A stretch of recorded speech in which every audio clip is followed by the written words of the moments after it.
Do a little bit rowdier than that. How y'all doing, Dallas? That's my hometown. You know, we have a fellow native Texan who's going to be coming out on stage here in a minute. You do know who's coming out on stage, right? There's some fans of Star Trek, yes?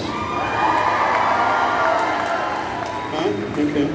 One or two then. So, to show them the kind of welcome that only Dallas can give, we're going to go just a couple notches above where we went just now. Do you think we can do that? I'm sorry, I was a little too subdued. You think we can bring him out here, y'all? Sounds like you're ready. So, ladies and gentlemen, it is my pleasure to welcome to the stage Levar Burton and Brent Spiner.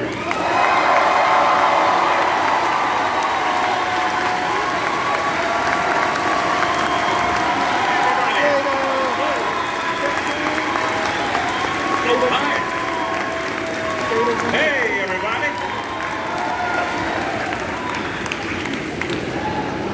Appreciate you. Appreciate you both being here. Thank you. We've got audience Q&A mic set up right over here and right over here. I'm going to kick things off with a couple of questions of my own, and then I want to turn it over to you, the fans. You're the reason that we're here. Now, gentlemen, I don't want to touch on a sore subject, but Sherlock Holmes and Watson in space, there is some dispute as to whose idea this was, and I think it's better for us to just air this out now. All right. On further review, the original genesis of the idea for Holmes and Watson in space did, in fact, and indeed, come from Brent Spiner. In fact, that's not true. No, seriously, I had no idea. No? No.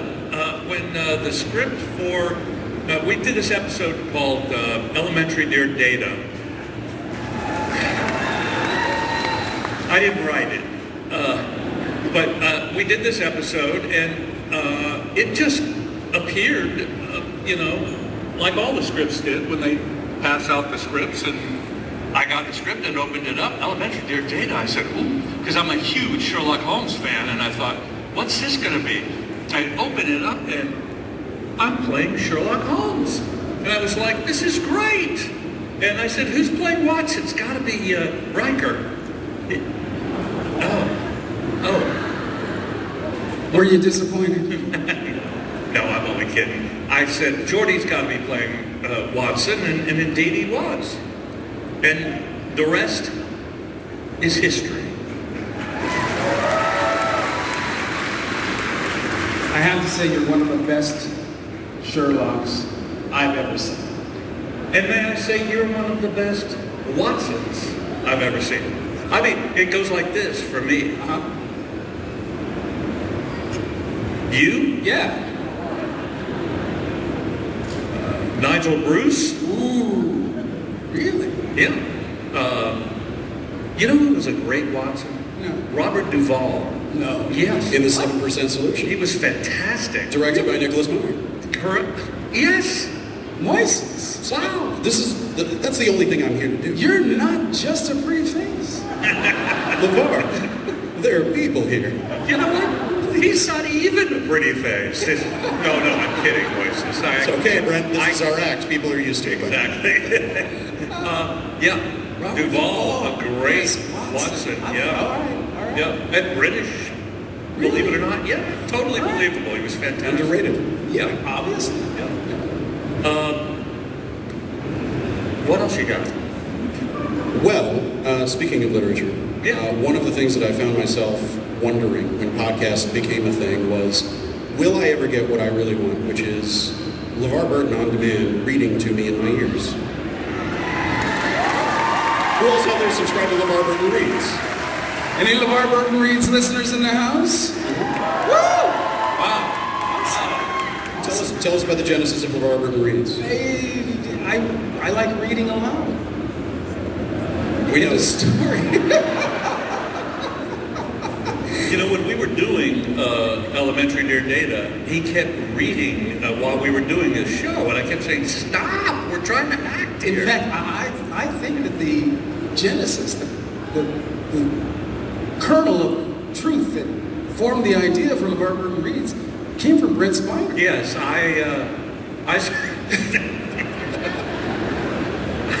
I suggested one day, I said, hey, Levar, have you ever thought about reading? And you know, he went, reading! You know, as I said, you had to show reading Rainbow, right? I did. True. I said, you know nothing about rainbows. Why don't you read? And the rest is history. Amazing. Yeah. Yeah. When this spun up, were there things in particular that you very much wanted to read? What was it like putting together the priority list of what was going in the feed? For me, the joy is leaning heavily into science and speculative fiction, my favorite genre of literature to read for pleasure. And then being able to introduce the audience to marginalized writers' voices in the realm that they might not have encountered before or otherwise heard of. And I get a big kick out of that, great pleasure, introducing y'all to new authors, new voices. An existing voice, an existing author, has joined us on stage. His name's Brent. He's not just a pretty face. He is a pretty face and a published author. The book is called Fan Fiction. Right. How many of you have read fan fiction? Okay, 6. All right. We'll start there. And we'll build. When we were in Orlando, it was only 3. People got word that it was out, and now they've read it. How many people have heard that I wrote a book called Fan Fiction? How many of you listened to the amazing audiobook? Okay, 12. But you know, I just want to say that the original impulse for me to write this book, believe it or not, came from Levar Burton. Just to be able to inspire one another's careers the way we have is really an honor for me. Right. You know, he said to me, I don't know if you know this, but I like to read. Yeah, I did. And he said, why don't you write something I can read? And I did. And he did. And sure enough, I think he is your first castmate who appears in the pages of fan fiction. He is. Chapter 1, Levar Burton. I'm there. Yeah. Hey, Brent, where can the folks get a copy of fan fiction? Well, I just happen to have, I'll tell you where you get it. You can get it on this little site called Amazon. Books called Fan Fiction, if you like to read. And if you don't like to read and you just like to listen, you could go to Audible. And I narrated the book and had the wonderful good luck to have my friends, Levar and Patrick and Jonathan and Gates and Marina and Dorn, they all read their own parts of the book. And it's a really fun listen. It's produced really well. You know what I love most about fan fiction? What? I mean, aside from the parts that I'm in, I like the fact that you call it a memoir. Yes, which I think is very clever. It's a nice play on words there. A memoir is what it is, because there's a little bit of memoir, there's a little bit of it's a thriller, it's also a black comedy, it's also fiction, it's also some of it's not fiction. It's a little bit of everything. It is. You know? It's a book for all people. It is. It really is. I think so too. What other books are for all people? The Bible. The Bible is one. Yeah? Definitely a book for all people. I don't think it's better than that. No, I wouldn't say so. It's good. Yeah. It's more like the Bible, fan fiction. What's the Great Gatsby? Oh, yeah. That's the way I want to go. Yeah. That's a nice. And right underneath that, The Secret or something. To praise the book just a little bit more, because I've got to earn that check that I'm getting for payola later. One of the things that I really find the most fascinating about it is the way that you've interweaved what we don't know, what precisely is fiction, what precisely is fact, and there's a great deal of enjoyment to be had in not knowing. I felt that would be the case. I hoped that would be the case. That's why I leave it up to your imagination to try to figure out what really happened and what didn't happen. I have to say, having read the book and lived at least part of it, oftentimes the things that are most outrageous are the things that actually did happen. That's right. Yeah, you'll read certain parts of it and you go, okay, this has got to be fiction. That's not fiction. That's the real stuff. That truly is stranger than fiction. Well, I want to ask you guys one more thing before we turn it over to the audience. It's been a while since conventions have been back in full force. They recently, we've had attendance limits lifted and so on, and we have, I think, upwards of 60, 70,000 people here this weekend, I've been told. You've both been doing conventions for quite some time, but I wonder if there is a different flavor, a different vibrancy to the stories that people are coming up to your tables and talking to you about, the experience of being out there and receiving the love from the fans that you couldn't have received while you were making Star Trek or reading Rainbow or so many of the projects that you worked on. Is he taking? No. Okay. No, of course. I mean, we've done conventions all over the United States, and we've done some conventions in Europe, but I always look forward to coming back to Dallas because that's where the real people are.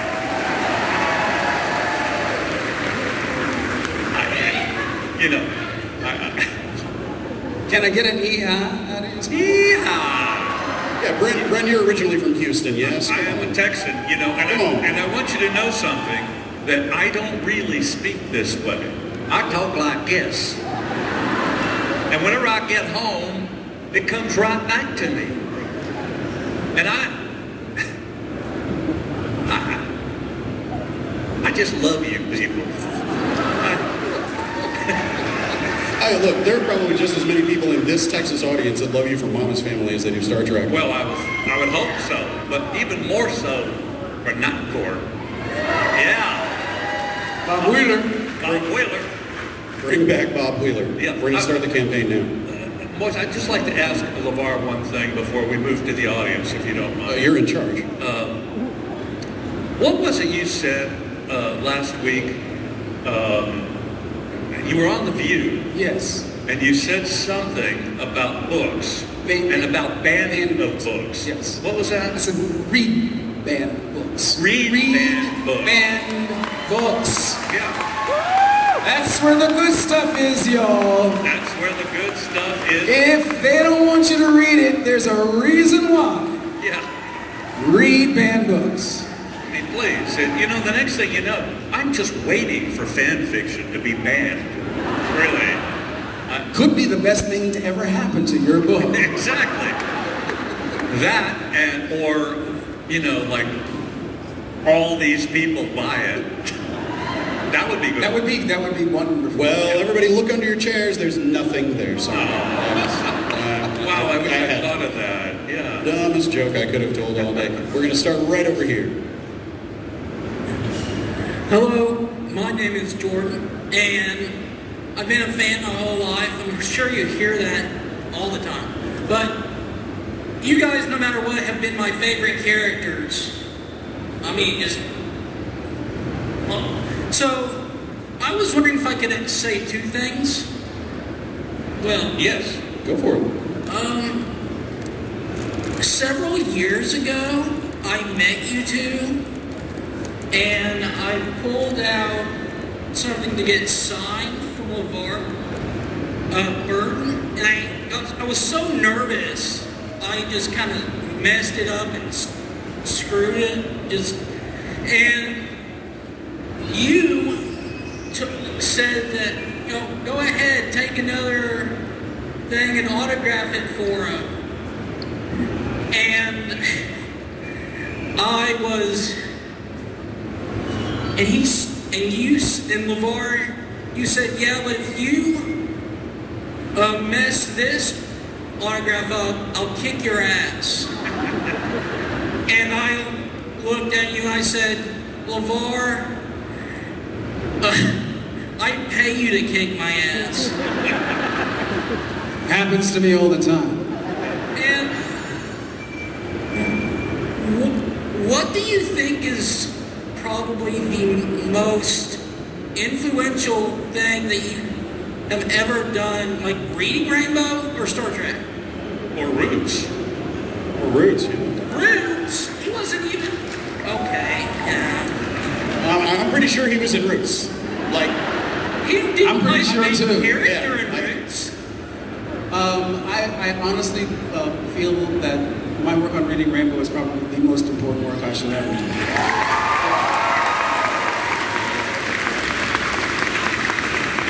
I feel that way about Mama's Family. right over here. Afternoon, gentlemen. I'm Jake.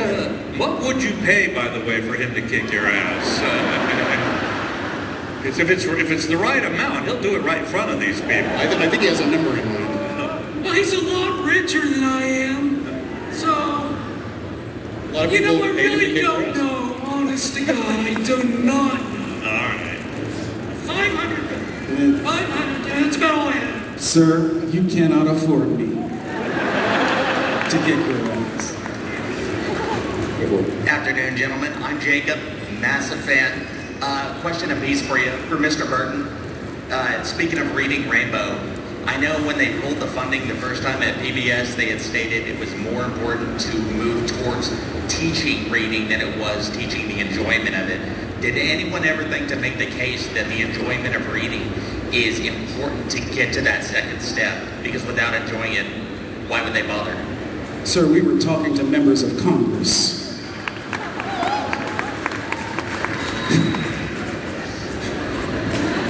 That's fair. A lot of them are fond of reading their own bills.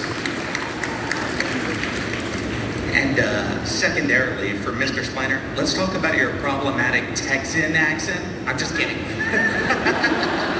What in the world are you talking about? I reckon. So, for you, during Measure of a Man, I had read that Gene Roddenberry almost did not want to go with that storyline because he believed there was no lawyers in the future. Who put that idea in his head? Well, I know the episode was written by a woman named Melinda Snodgrass, who is a fantastic writer, because that's one of the best scripts we did in 7 years. She had worked on the original series. Did she? Yeah. Oh, I didn't know that. Well, maybe not. I don't know. No, that was DC Fontana. That's right. Right. But Melinda wrote that. She wrote several other episodes, but that was she just knocked it out of the park with that one. But, quick aside on that particular episode. Recently, they were doing a Star Trek thing at a museum in Los Angeles, and a guy called me, or wrote to me, who was doing the panels for everything. They were screening episodes and then doing panels afterwards. And he said, I'm writing you to ask you if you'll come to the museum when we show Measure of a Man, because I know I've read that happens to be one of your favorite episodes. And I wrote back and I said, I'm happy to come, but to be honest, I've never seen it. And so I said, can I come early and watch it with the rest of the fans? And so I did, and I watched it, and I thought, this is good. Particularly that Gold guy. I love that guy. Anyway, yeah. We're glad you joined us in the fandom. Thank you. Me too. Thank you, gentlemen. All righty. All the best. If I can throw a little follow-up, there's an extended version of Measure of a Man that came out with a Blu-ray restoration of TNG. Where they kill me at the end of it? Did you watch it? Did you look at it? Did you? No, are you serious? Yeah, there's an extended version of the episode that's out. I'm finding out about this for the first time. Yeah. Wow. I'll loan it to you. Is there any stuff in it they should have kept in it? I think what Harry. I mean, it's legendary for a reason, and Yeah. I think it's interesting to see the alternate producer cut that came Yeah. for Final Air. Well, I'll have to check that out. There we go. We'll be screening it tonight. Okay. I'll be doing the panel afterwards. Right over here.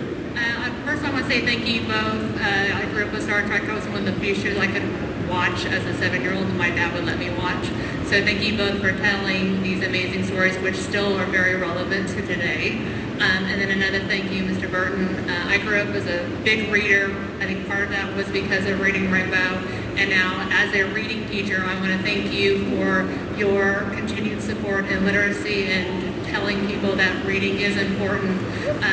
The average American reads on a 6th grade reading level, and comparing that to the rest of the world is really sad. So I want to thank you for your continued support in pushing literacy and the importance of reading, because I work with junior high kids and most of them are 2 to 3 grades below where they need to be, and it is a struggle because they don't like to read. So I tell them, find a book that you want to read. I don't care what level it's on. It can be a comic book. I don't care. I want you to first to learn to love to read, and then we'll go from there. So I just want to say thank you so much. Thank you so much for what you do.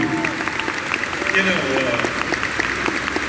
if your students are reading on a 6th grade reading level, they may want to start with my book. Copies will be available afterwards. Right over here. So this is a question for Brent. Yeah. So when you were first cast as Data, was there ever a bad reaction to the makeup? Because in TNG they went, the budget was not as good as it should have been. Well, the first season. Yeah. Well, I'll tell you what. First of all, I didn't know I was going to be made up like that. Gene Roddenberry said to me, do you mind if we alter your appearance a little? And I was thinking, it's going to be ears or something, you know? And I said, no, it's fine. And then I did 15 or so makeup tests where I was every color imaginable. And they finally settled on gold, which I don't know what your TVs look like, but it usually projected as either white or green. And in fact, it was gold. But they wisely sent me to a facialist every other Saturday for 7 years while we were doing the series. Every other Saturday I went to have a really clinical, serious facial to get the gold out of my skin because they didn't want me breaking out. And suddenly Data's looking like a teenager. And so they took care of that. So He's 102. Look at that man's skin. did it ever make you sick, or was it just... It never made me sick that I know of. I may find out one day that it made me sick. Cancer. Yeah. Wow, way to break things down, man. Yeah. The contacts, though, I will say, I was fine with those contacts for the whole run of the series and for the first 3 films. And something happened on the last film, and I would take them out at night, and I really could not see much. I had vision, but it was blurry, and so they sent me to an ophthalmologist who said that your corneas have changed shape because you weren't getting enough oxygen in your eyes from the contacts. And I was thinking, well, I've got a huge multi-billion-dollar lawsuit here. And he said, but the good news is it'll all go back to normal. And I went, oh, really? But it did, and and now I can see you perfectly. Right over here. Hi, my name's Alex. 2 short things before I have my question. First off, you guys are the reasons I really had a relationship with my dad. The Next Generation was my dad's favorite Star Trek. Mine ended up being Deep Space Nine, no offense. But Star Trek is really how I had a bond with my dad. So thank you for that, especially since Father's Day is coming up. Any other women in the audience bond with their fathers around Star Trek? Wow. That is awesome. It really is. Yeah, my whole dad's side of the my grandma, we're all Star Trek nerds. We all argue which one is the best. And then a second thing, thank you from my mom, who's an English teacher, to you for reading Rainbow and everything that you do for literacy. I know someone already said it, but it's a serious thing. She talks about below literacy levels a lot, and it's sad to see. And it's people like you, authors like you, who promote reading that change people's lives. My question is, Star Trek has been going since the 60s, and there are still series being produced today. How do you feel about the fact that Star Trek, from a fandom perspective, has been around for so long, has impacted so many generations? Feels pretty good. Well, first of all, let me just ask, what is Deep Space Nine? Is that I heard Levar directed a little bit on that. what is it a cartoon? Was that? No, it's live action. Oh, okay. No, in truth, and I've said this a million times, but I think Star Trek is the great American epic. It goes on and on and on and on. I mean, I don't know how many episodes total there are now, but there's got to be close to 1,000. And it's been going now for 55 years. It is part of the fabric of our country now, Star Trek. And I feel great about that. I feel really, lucky and to have been a part of that whole enterprise, if you will. Yeah. Thank you guys so much. Right over here. That's not what I said.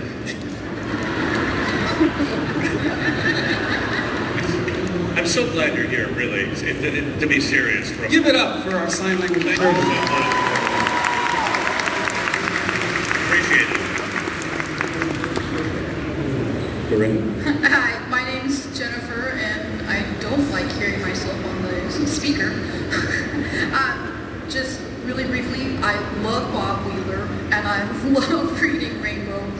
My question for you, for Brent, my favorite Data episode is the one that had his daughter, The Offspring. Yes, I love that. It was a beautiful story and so well acted, but I hate that they only used her in one episode. So if you were going to continue that story, how would you have liked that to play out? You mean had she lived? Yes, she should have, at least for 2 or 3 episodes. That's what I think. Well, I'm sure the next episode I would have grounded her. No, I don't know, because I don't know where that episode was really kind of perfect, and Jonathan directed that episode. That was the first time he ever directed anything, and he's since become an absolute, pro, one of the best TV directors out there. If I'm not wrong, that directing career is what got him the nickname Two Takes Breaks. Two Takes Breaks, they call it. That's right. And Attention visitors. This is a reminder that backstage passes and tickets to an evening with the Hobbits must be redeemed in advance in the Celebrity Autograph Hall. Please redeem your tickets at the Special Events Redemption Desk in the Celebrity Autograph Hall as soon as possible. all right, who took my tickets? Evening with the Hobbits. Come on. I love the Hobbits. Jonathan directed The Offspring. Yes. And So he's trying to get me back on track. Yes. I was like, where were we? That was where we were. Jonathan directed The Offspring. But you know what's interesting? I don't know if you know this, that Hallie Todd, wonderful actress who played Amal, she's the real life daughter of I can't think of her name right now, but she played on the Dick Van Dyke Show. She played Millie Helber, the next door neighbor, and Hallie Todd was her daughter. Yeah, I did not know that. yeah. You Hallie didn't know Todd that was Millie's daughter. Millie's daughter. From the Dick Van Dyke? Yeah, not Jerry's daughter. No. Just no. Millie's Just daughter. Millie's daughter. Oh. Yeah, because they weren't really They were- married. oh, No. really? Yeah. She was an out-of-wedlock child. No. Hallie. Her mother was married in real life to somebody else. Not to Jerry Van Not Dyke. to Jerry Helper. Oh, Jerry Helper. Jerry Helper. Yeah. I get it now. Yeah. Yeah. Okay. Okay. All right, I'm glad we sorted that out. What the hell is he talking about? But anyway, I think it was a lovely episode, but I have no idea. I'll write something. In We'll fact, buy it. Fan Fiction 2 coming this fall. well, fan fiction does kind of center on that story. It really does. Yeah. Right over here. Hi, my name is Kirsten. I wanted to say something similar to the last commenter from over here about helping me bond with my dad. That's something that we were able to do is watch Star Trek The Next Gen together, and it was something that was just really good for us. I kind of have a 2-part question. I was wondering if space travel was ever something that you would be interested in, like as a hypothetical, and if you were, like on the USS Enterprise, what jobs do you personally think you So hypothetically, if space travel were a thing? If space travel to that magnitude and that kind of like, in that way, not just like the way we have it now. Yeah. So hypothetically speaking, I'd be in no danger? Yeah. Yeah, I'd go. Sounds like fun, right? I wouldn't really want to do it. I don't like heights. And matter of fact, I'm getting dizzy right now. It's this is a little too high. I don't even like to stand, actually, in my real life. I prefer sitting, and if I can lay down, that's best. That's true about him. I hope I'm not telling tales out of school, but the custom golf cart that allows you to recline on a chaise, it cost us a lot of money. Well, I'm not going all the way from that building to here. Fair. Sitting up. I mean, you're not an animal. Exactly. Right over here. Not really. I'm very glad you mentioned the Night Court role. My question is actually for Bob Wheeler. Yes. Will I ever see Disney World now, Daddy? You do know you're not my child. Can I be? No. Not in a million years. That was the answer. Yeah. Right over here, Spider-Man. I don't think we can thank you enough for reading Rainbow and the impact that it's had on all of our lives. But my question is, what was your personal favorite episode of Reading Rainbow? Oh my goodness, what was my personal favorite? That's really a tough one. I learned how to fly a plane for Ruth Lawthrow's A Nation, learned how to scuba dive for Dive to the Coral Reef, stood on the summit of Kilauea volcano during mid-eruption. It was 4,000 feet away from it, a mile and a half high of molten lava. It was the best job I think I'll ever have, and one of my jobs is being chief engineer of the Starship Enterprise.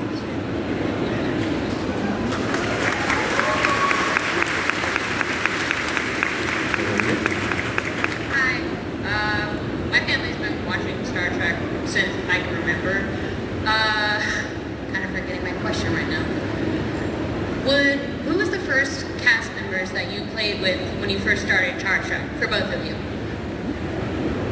I did my first scene with Jonathan and Marina, I think. I did my first scene with Jonathan and Will Wheaton. And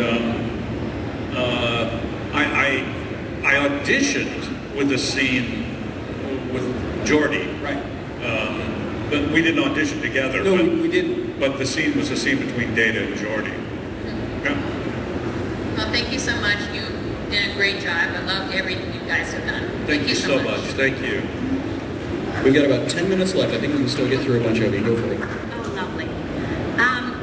Mr. Burton, I don't know if you hear many people who come up who reference you being Daniel Scott and Christie, but I really enjoyed you in that, especially the episode where you're making friends with the blind woman and you're very kind to her. Not just any blind woman. That That's blind right. woman was played by Judy Collins. Amazing. Amazing. Amazing. And I just wondered, what point in your career were you at when you did that? And the other question is, what was making that series like for you? I did Christie right after we finished Generations. My daughter was 3 weeks old when I asked my wife to move to a cabin in the Smoky Mountains. Nice. She said yes, and has never forgiven me. You've paid for it ever since. It was an awesome time. I mean, it's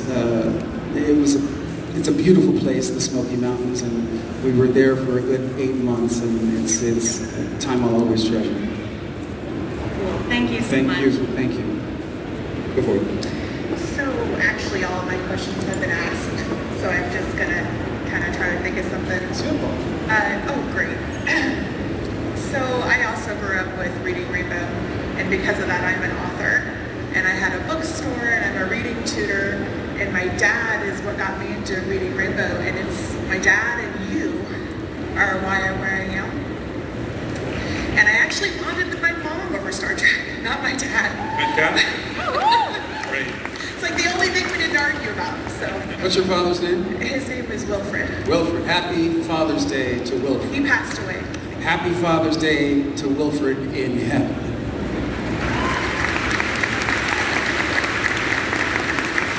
So, I wasn't expecting that. Neither was Wilfred. Sorry. It's all You good. have nothing to say sorry for. I know that they have tried to do Reading Rainbow reboots, but it's not the same without you. And have you thought about going down that route again? Because now I have 3 kids. I'm afraid you're going to have to content yourself with episodes that already exist and content on the Levar Burton Kids Skybrary app, which lives with Reading is Fundamental on their portal. I'm finished with that brand. It's a brand I will never own. Yeah. And as such, there's no reason for me to front it any longer. I still do the same thing that I've always done, just with a company that I own. That's awesome. Thank you. Thank you. How would you feel about me hosting Reading Rainbow? I would take it, 100%. Only if you do the gold makeup. Okay. It's not going to happen. Right over here. Hi, I'm Luann, and I want to say thank to both of you. I love all of your bodies at work, and I get so excited when I go to see a show, and it's like, oh, they're in this movie. I love it. I love it. But this question is for Levar. I always wondered with your visor, Jordy, how you kept it on, and what was the vision like? You're going to have a hard time believing this, but I screwed the visor into my head to keep it on. He did. It's true. And through the visor, everybody was naked.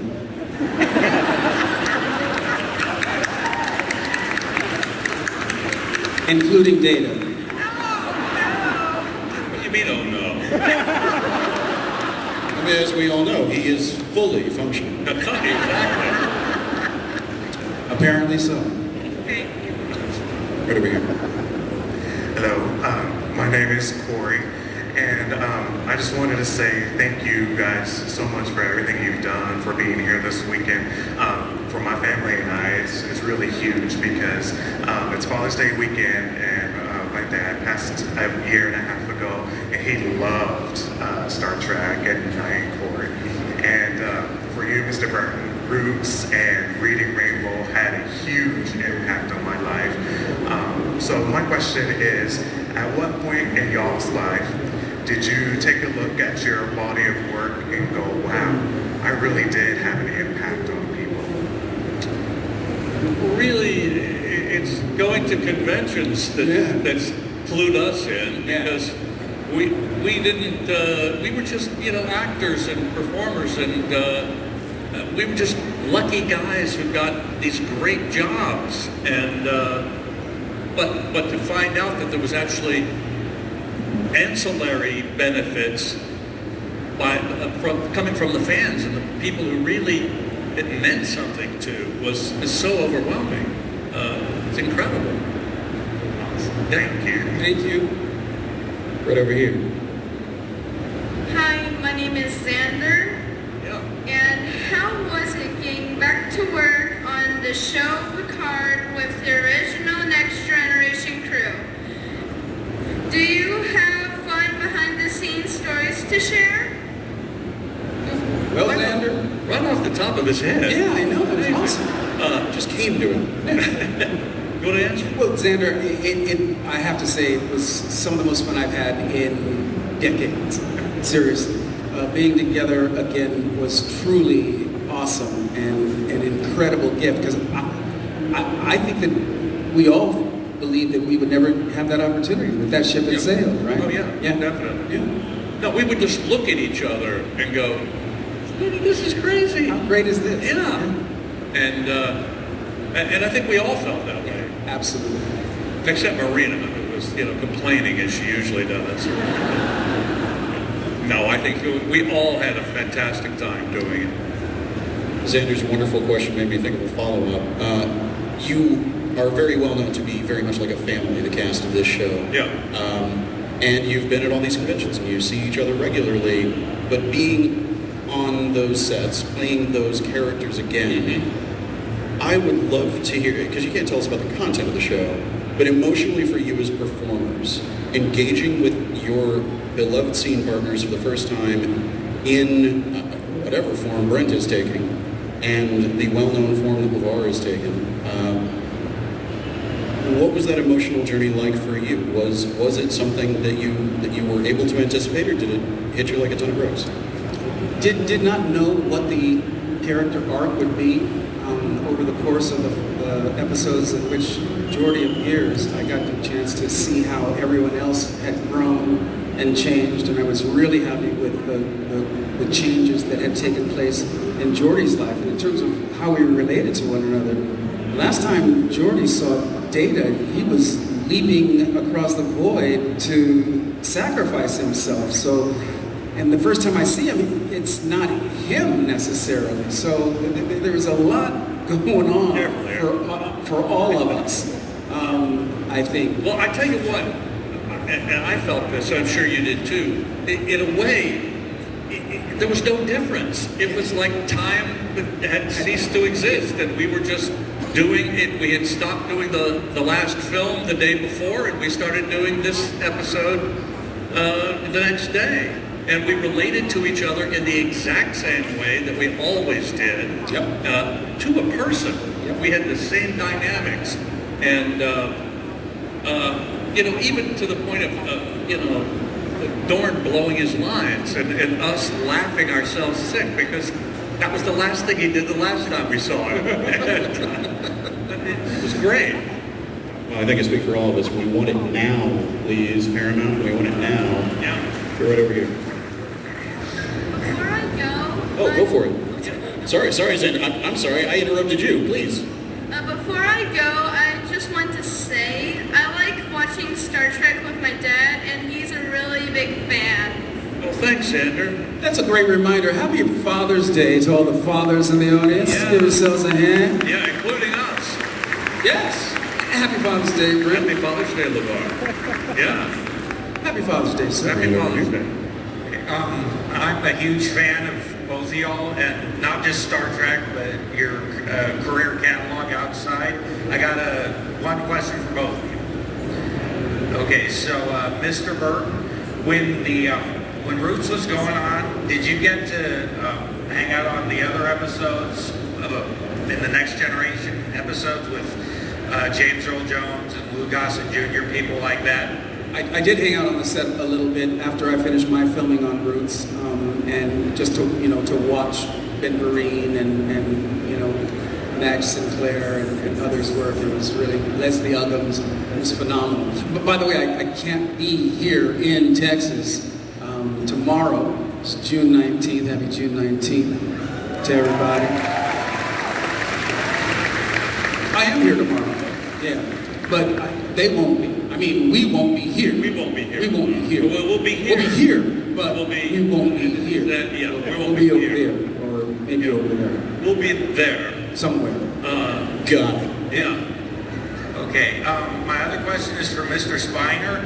I recently watched The Aviator, the one with Leonardo DiCaprio, and I think you have a small part in it, but it's actually really good. Yep. Do you have any particular memories about working with Scorsese or working with DiCaprio that you'd like to share? Well, gosh, I could fill this whole hour with stories. I really could. It was a thrill to work with Martin Scorsese and Marty, I called him. Not really. Mr. Scorsese, where would you like me to stand? No, it was, I worked with Leo. There, I did call him Leo, didn't I? Leo and Danny Houston was the other actor in the scene with me. Both tremendous actors, and you're not so bad yourself. Well, thank you. Thank you. the biggest thrill to me was to find out that Martin Scorsese, who's one of the greatest directors in the history of cinema, and maybe our greatest living director right now, directs just like every good director you've ever worked with. He would say, why don't we try it like this? And he said, Leo, let's do 15 or so takes this way. And literally, and then he'd say, okay, that's great. Well, why don't we try it this way instead? Do 15 or so takes like this. And I mean, it was, film is very different than television because you have so much more time and so much more money. But I was playing a guy who I came from a company, it was TWA, I think. I think that's right. Yeah, who built this plane for Howard Hughes that Leonardo was flying. And I brought it in and it was covered with a cloth. And there was a moment where I had to reveal the plane by pulling the cloth off of it. I pulled the cloth off 20 different ways. And that's what Scorsese would say, okay, now do it faster. Now do it slow. Okay. Now do it just like you would do it. Okay. Now take it from the other end. And it just leaves it up to the editor, Thelma Schoonmaker, who was one of the great editors, to choose which one she's going to use. But it was thrilling. It was just great. And what I particularly loved about him is he's one of the biggest movie buffs in the world. I mean, he knows, he's a historian. He knows more about film than anybody. And I'm a huge film buff. And so I was able, between takes, to actually ask him questions about, I asked him a lot of questions about King of Comedy, which he directed, and about working with Jerry Lewis. And that's what I could take the whole hour telling you those stories. But it was a wonderful experience. Thank you for answering my question. Sure. You're both awesome. Thank you. I've got good news and bad news. The good news is this has been amazing, right? The bad news is we've only got time for one more question, and I know we've got some other folks in line, but you guys are going to be back at your tables, Yes. and folks can come up and see you. Please Get do. questions. Come by the table. We're going right there after this. We are. I'll have a little thing to wrap us up that I promise will not take long, so that the trains that need to keep running on time, keep running on time. Yep. What do you got for us? Well, Levar, I'm sure you hear this a lot, but as a black man, I just want to say thank you for what you've done with Bruce and Reading Rainbow, and as Jordy LaForge, just what you brought to those roles and what they did for the culture. Yes, it does. Representation matters. Thank you. Yes, it does. Thank you. Thank you. Now, thank you, Brent Spiner. As a black man? Yes. Yeah. Data is very popular in the black community. Well, you know what they say. Inside of every Jew, there's a black man beating to get out. Gents, I have one more question for you, and then I have a brief story, a version of which I've told before. The question is, now you have both portrayed great American heroes on screen. On screen in Levar's case, on stage in Brent's case, Dr. Martin Luther King, and John Adams in the new Broadway cast revival of 1776. Right. And I feel like Star Trek gives me license to say, we could always say, in these times that we live in now, at any point in American history. Yes. I love that you brought up what LeVar said on The View about reading banned books. And for all of these people who love the fictional space adventures that you were part of, what would you encourage young people of every age out there to do when it comes to speaking up, speaking out, looking out for the right things? Whether those roles influence the way that you think about that and the way that you talk to people about it, or just the way that you feel has helped empower you to get out the messages that are important to the two of you. You want to handle that?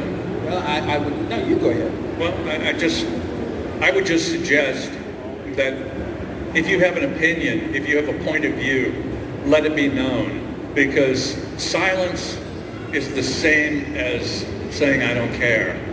And if you don't care, then you deserve what happens to you.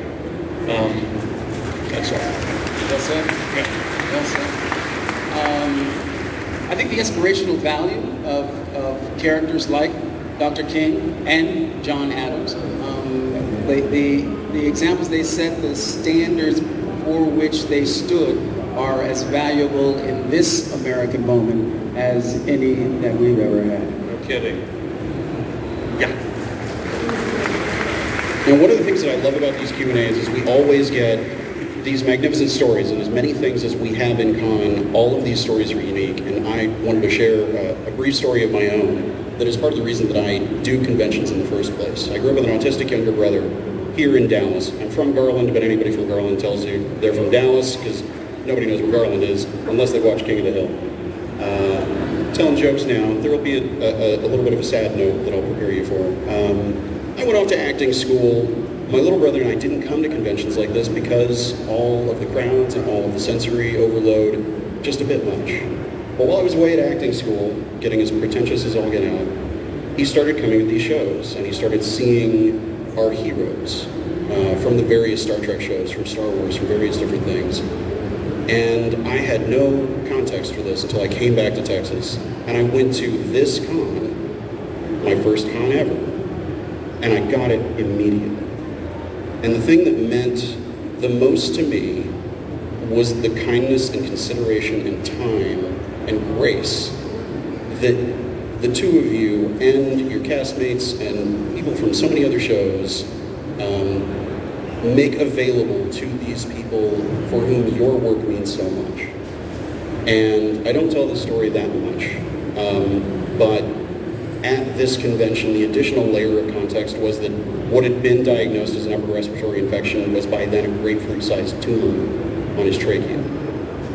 And it was a matter of when rather than if I was going to not have this experience to share with him any longer.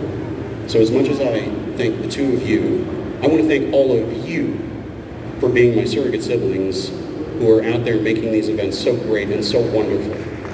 So thank you, everybody. Now, while we're thanking people, let's thank our American Sign Language interpreters once again for really Thank you. Keep it going for our crew, without whom these shows would not happen.